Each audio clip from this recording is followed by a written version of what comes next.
They have variable empathy and typically have low empathy. They're deeply entitled. They truly think they're more special than everyone else and that the rules should apply to them very differently. They have a excessive need for admiration and validation. They're very superficial.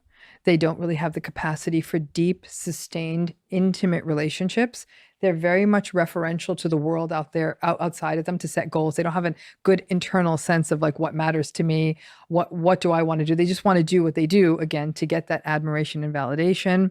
There's a shallowness, a real emotional shallowness to narcissism.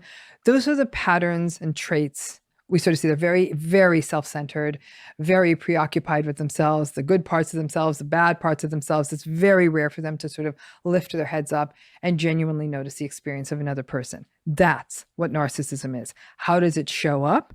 It shows up as devaluation, dismissiveness, manipulation, gaslighting.